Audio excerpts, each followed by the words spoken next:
Matthew chapter 14. John the Baptist beheaded. At that time, Herod the Tetrarch heard the reports about Jesus.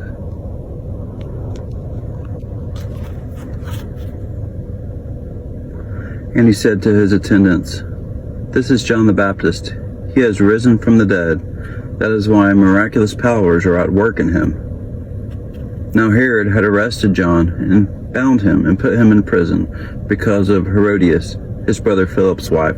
For John had been saying to him, "It is not lawful for you to have her." Herod wanted to kill John, but he was afraid of the people, because they considered John a prophet. On Herod's birthday, the daughter of Herodias danced for the guests.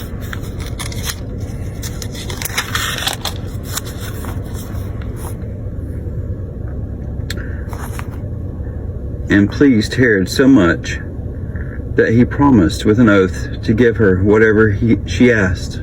Prompted by her mother, she said, "Give me here on a platter the head of John the Baptist." The king was distressed, but because of his oaths and his dinner guests, he ordered that her request be granted, and had John beheaded in the prison.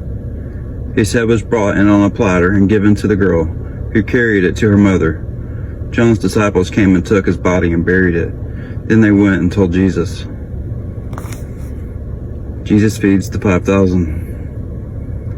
When Jesus heard what had happened, he withdrew by boat privately to a solitary place. Hearing of this, the crowds followed him on foot from the towns. When Jesus landed and saw a large crowd, he had compassion on them and healed their sick. As the evening approached, the disciples came to him and said, "This is a remote place and it's already getting late. Send the crowds away so that they can go to the villages and buy themselves some food." Jesus replied, "They do not need to go away. You give them something to eat." "We have here only 5 loaves of bread and 2 fish," they answered.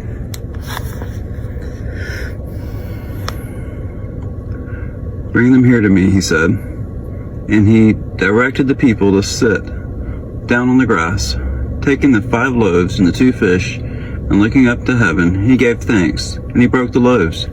Then he gave them to the disciples, and the disciples gave them to the people. They all ate and were satisfied. And the disciples picked up 12 basketfuls of broken pieces that were left over. The number of those who ate were about 5,000 men, besides women and children. Jesus walks on the water. Immediately, Jesus made the disciples get into the boat and go on ahead of him to the other side while he dismissed the crowd. After he had dismissed them, he went up on a mountainside by himself to pray. Later that night, he was there alone, and the boat was already a considerable distance from land, buffeted by the waves because the wind was against it. Shortly before dawn, Jesus went out to them, walking on the lake. When the disciples saw him walking on the lake, they were terrified. "It's a ghost," they said, and cried out in fear. But Jesus immediately said to them, "Take courage, it is I. Don't be afraid."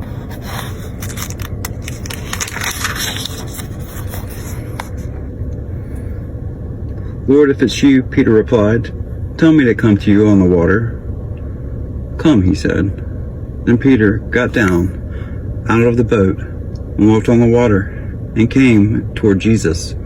But when he saw the wind, he was afraid, and beginning to sink, cried out, "Lord, save me." Immediately Jesus reached out his hand and caught him. "You of little faith," he said, "why did you doubt?" And when they climbed into the boat, the wind died down. Then those who were in the boat worshipped him, saying, "Truly you are the Son of God." When they had crossed over, they landed at Gennesaret. And when the men of that place recognized Jesus, they went out to all the surrounding country. People brought all their sick to him and begged him to let the sick just touch the edge of his cloak, and all who touched it were healed. Next time, Matthew chapter 15.